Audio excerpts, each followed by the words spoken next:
करोगे तो पुण्य का फल भी सामने आएगा। इसलिए तुम दूसरों को वो देते रहना, क्या जो दूसरों से स्वयं चाहते हो, और जैसा भी दोगे वैसा प्रकृति से वो गुण तुमको पाना ही होगा। प्रकृति आपको कई गुना लौटा देती है। खेत में आप बीज डाल देते हो, खाद डालते हो, पानी लगाते हो, कितना श्रम करते हो खेत में, लेकिन वो खेत कई गुना लौटा देता है। तो मैंने क्या दिया, तैने दियो सो पायो है। जो दिया तुम वही तो तुमको मिला। आज मनुष्य शरीर मिला है, चाहे नारी हो चाहे पुरुष, यहाँ कर्म संस्कार बनते हैं। आप धन देते हो तो धन का भी संस्कार बनता है। ये धन देते हो तो एक तो अपने किसी को दिया तो अपना पहले लाभ अपना हुआ, अंतःकरण शुद्ध हुआ।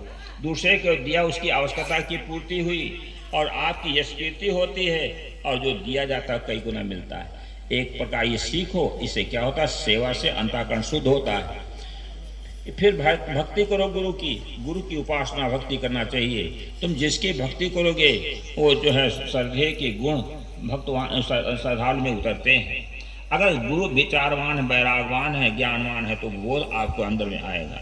अगर गुरु भर्मिक है तो भ्रम का बोध होगा। संसार की भक्ति करोगे तो संसार का परिणाम होता है बंधन, और गुरु की भक्ति करोगे उसका परिणाम होता है मुक्ति।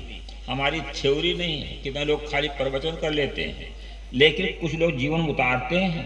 जीवन में उतारे, कथनी करनी रहनी तीनों की एकता होनी चाहिए। तो हमारी थ्योरी नहीं, प्रैक्टिकल है। 17 वर्ष में, वो 21 वर्ष की उम्र में जब गुरु जी के शरण में आए तो गुरु जी की सेवा में हमारा ड्यूटी लग गई, और 1 साल तक सेवा किया। गुरु जी के साथ सेवा में रहते थे, बहुत दिखने लायक है सब कहा जाए तो। और इसके बाद दूसरा साधु बंदगी किया कि हम सेवा में रहेंगे, तो उनकी ड्यूटी लगी। हमारी ड्यूटी भंडार घर में लग गई। ब्रह्मचारी थे उस समय, भंडारी के साथ में काम करते थे, इसके बाद भंडार बनाते थे। और सेवा का अंग चाहे व्यवहारिक हो चाहे परमार्थिक क्षेत्र में लगे रहे। आज गुरु की सेवा करने का परिणाम देखो, 15 प्रांतों में जाते हैं, नो टेंशन, कोई टेंशन नहीं। अभी 10 प्रांत में घूम कर के आया, कोई चिंता है बेटी बेटा के, परिवार के? अगर गुरु की शरण न मिली होती और गुरु की सेवा न किए होते तो आप लोगों के बीच में शायद आने का मौका भी नहीं लगता। लेकिन गुरु की कृपा है कि जहाँ जाते हैं तो दोनों हाथ में लड्डू, लोक और पलोक दोनों बन रहा है कि नहीं। अगर गुरु की भक्ति करते हो, गुरु की सेवा करते हो तो निश्चय संस्कार शुद्ध बनेगा। तो अपनी कमाई का 10% धर्म परमार्थ में अवश्य निकालो, बेईमानी मत करना।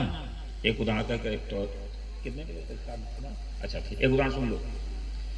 अगर गड़बड़ी करते हो तो धन टिकेगा नहीं। एक ग्वाला दूध बेचता था, 1 किलो दूध में, वो तो दूध में पानी नहीं मिला था, बड़ा ईमानदार था। कुछ लोग ईमानदार होते हैं, दूध में पानी नहीं मिलाते हैं, लेकिन कुछ लोग होते गड़बड़ करते हैं। तो ग्वाला ईमानदार था तो ज़्यादा धन उसके पास नहीं आता था, ईमानदारी से दूध बेचता था, जितना मिले उसी से संतोष रखता था। उसकी पत्नी ने कहा कि देखो बहुत सी माताएं नाक कान में पहनती हैं कितना आभूषण, और हमारे नाक कान में कुछ है ही नहीं।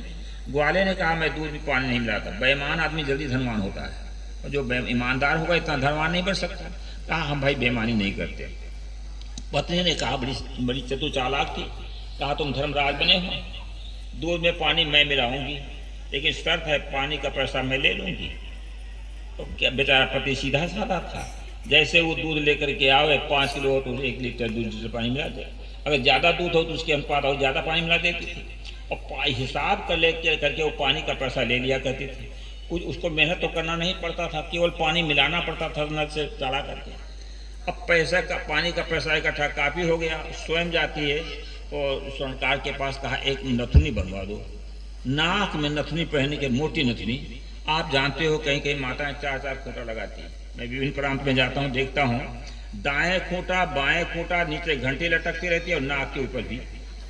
अब भला बताओ इन नेटा साफ करने में कितनी परेशानी होती है। उन लोगों के नाक बाल हो जाए तो कितना सफाई करना पड़ता है। अब उनको ये बताओ, अब उसको इतना पहनते हैं क्यों? दिखाने के लिए।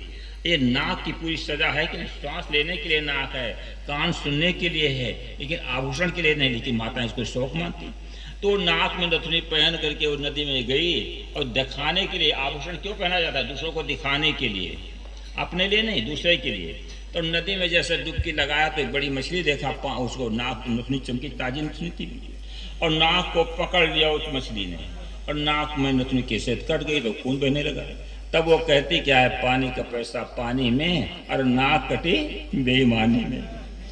पानी का पैसा तो पानी में गया ही, और नाक बेईमानी में चली गई कि नहीं। ये तो खैर कहानी है।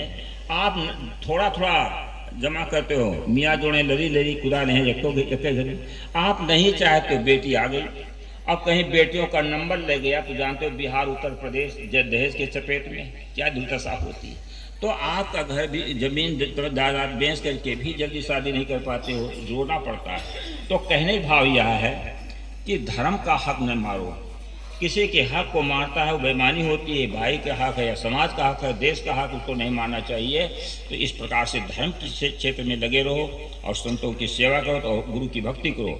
और उपासना भी जहाँ पर उपधन आसन निकट बैठना, जैसे गुरु संत मिले तो उनके पास तो बैठो शरीर से, और जब वो चले भी जाएं तो उनका जो बोध है, विचार है, उसके निकट बैठो और उसका ध्यान स्मरण करो, उसके अनुसार जीवन बनाओ।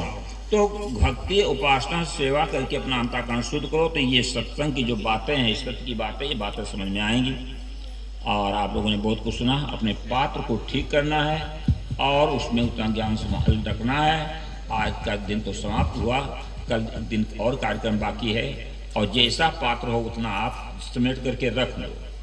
एक तो अपनी पूंजी, श्रद्धा की पूंजी और पात्र की शुद्धिकरण। तो ये महात्मा लोग आपको अमृत ज्ञान देने के लिए तत्पर हैं, और सुन ही रहे हो। विचारवान तो विचार ही करेंगे और ये ज्ञान को लें।